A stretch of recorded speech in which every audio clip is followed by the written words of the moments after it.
Hello, I'm Beck. Welcome to my channel. Today I'll be drawing a D&D character based on the roll of the dice. Let's bring out the Tower of Destiny!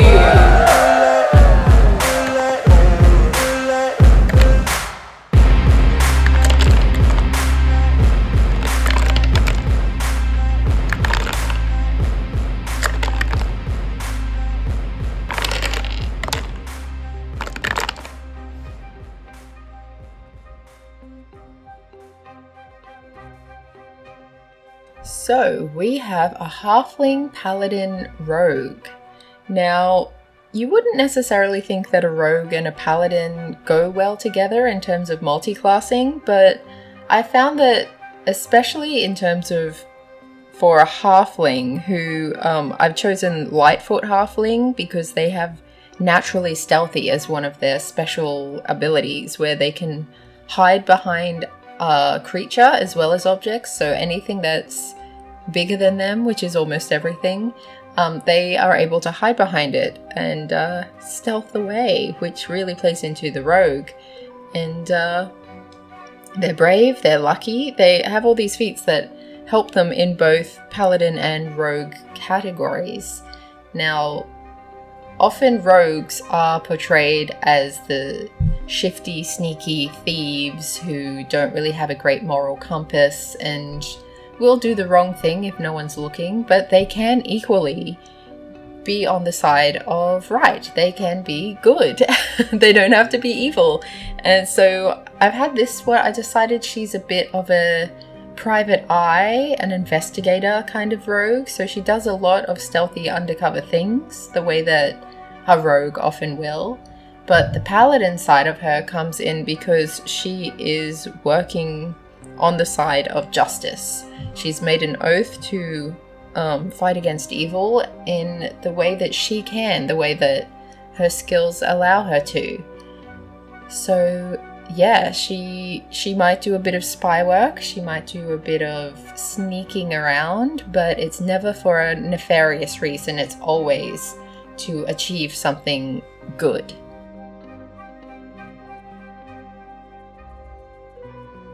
Also, as paladin, I haven't really done a lot of research into the different kinds of paladin you can be. I found there is basically the type of oath you make determines what kind of paladin you are.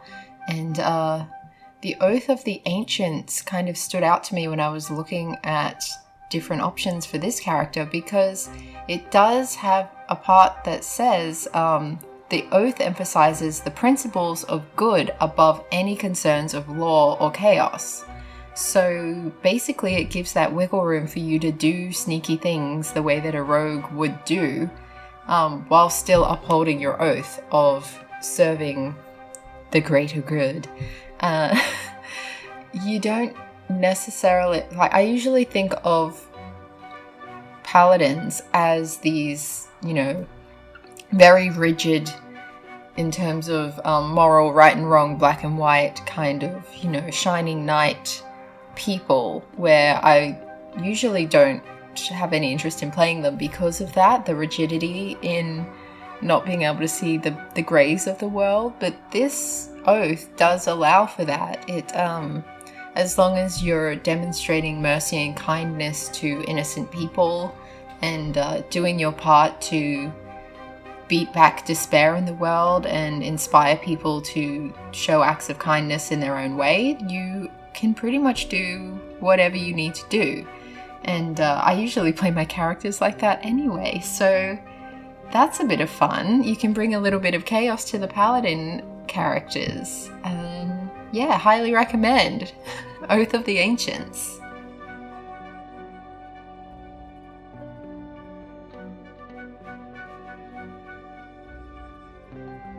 So stats-wise, she's pretty talented across the board. She doesn't have any negative numbers, not even any zeros. So, yeah, she's pretty talented. Dexterity rolled the highest, which is very fortuitous given her rogue status. And it makes sense that someone who's a spy would need to pretend to be someone else who might have a different talent than what you would necessarily expect. So she's quite strong. She's probably deceptively strong, being a halfling. I did realize after I'd completely finished this piece that I probably shouldn't have given her pointed ears, because halflings don't usually have them. Halflings are kind of like a small version of a human, whereas I think it's gnomes that have the pointed ears, but I think she looks good with them. So let's pretend she's undercover as a gnome. She's pretending to be a gnome right now. Let's just play that game. And yeah, what was I talking about? Stats. She's got +1 to charisma, wisdom, intelligence, and constitution. So she's above average in all of those areas. It makes sense. She has a little bit of world experience. She needs to interact with people a lot and kind of manipulate them. At the very least, she needs to make them believe that she is whoever she says she is. She needs to be able to deceive them effectively. And dexterity-wise, that's one of her most necessary traits. I think mostly she tries to get away with going unseen and breaking into places to achieve her goals. So the charisma doesn't need to be that high if no one actually sees you. You don't need to convince someone to let you into a building if you're climbing in through the back window. So dexterity, much more important. So fortunate that it rolled very high for her. And strength is necessary when you're scaling a building just as much as if you're trying to win in a fight. So having those two be highest is very, very good.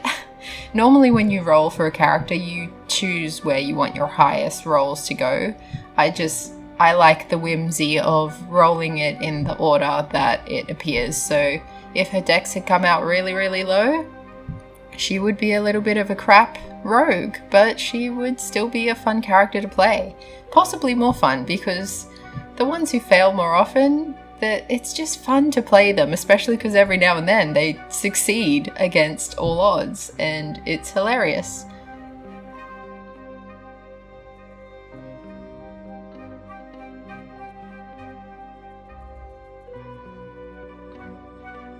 Now, in terms of why she would join an adventuring party, I feel like she might actually go in undercover. So the character that she's playing with the table, whether the players are aware of it or not, I usually recommend that the players know what's going on, but then in character, everyone plays dumb because it's more fun that way. But, you know, each to their own. She might introduce herself as a different character to who she actually is. So maybe it's a case where no one knows her real name. So let's call her Codename. That's going to be her name. Her name is Codename. And Codename never tells anyone her actual name. Perhaps she's forgotten it because she's been stealthing and hiding who she is for so long. And perhaps she made an oath at a very young age. Maybe she lost her family. Maybe her motivations are a secret. But basically, she might be trying to get some information from one of the other players at the table, or she might have been given the wrong information that would lead her to believe she has an assignment that involves this group. And perhaps along the journey of learning that everyone in the party is actually good and she doesn't have any beef with any of them, and maybe they do have the information or the thing that she wants, but she realizes she can do a lot more good when she works with this group than against them, and so she decides to stay with them, whether or not they're aware that that was ever in question, which makes for kind of fun roleplay, because then the dilemma is, should she tell them the truth, or should she just take on her adopted personality as a more permanent status? So she might have introduced herself as Tracy, and they all know her as Tracy. Maybe Tracy is who she becomes, rather than having this revelation that she's not Tracy. Maybe she begins to feel more like herself as Tracy than she has felt in a very long time, and it helps her to achieve her oath and become more of a person in the world rather than hiding in the shadows and just observing the world, could be a really great character arc. Fun to play. I think in terms of backstory, we've kind of already touched on it. She keeps it very close to the vest because it's probably not a very happy tale. I think as a halfling, she grew for a little bit in a pretty stereotypical hobbit-esque happy life with lots of family and a strong community of happy people around her who are all about hospitality and having a strong community and not really worried about politics and money and all of the outside world kind of stuff. And then probably someone came in and destroyed that, whether she completely lost everything, her whole family and her neighborhood, or just lost her family and maybe someone else took her in. I think probably it would have been the maximum trauma where she lost, like a whole village was destroyed and she might have been the only survivor, where perhaps whoever did this, their goal was to kill all of these halflings. Maybe there was a prophecy about someone from the village that might end up being her. Whatever their reasoning, she lost everything and was potentially raised by a kind-hearted merchant who found her on the road and took her in and looked after her, instilled in her that importance to be kind. But from that moment that she lost everything was when she made her oath that she wouldn't forget her family and she wouldn't betray her ancestors' values of kindness and keeping things good in the world. And keeping good in the world is important. Even if horrible things have been done to you, you can choose to not turn the other cheek, but try to balance things out rather than diving into that darkness and becoming the very thing that had destroyed your life in the first place. You can balance that out by being a force for good. So I think she chose to make her oath in that vein, and that's why the oath of the ancients is so powerful in this case, is because she's literally thinking about her ancestors. And that includes her direct relatives, her family.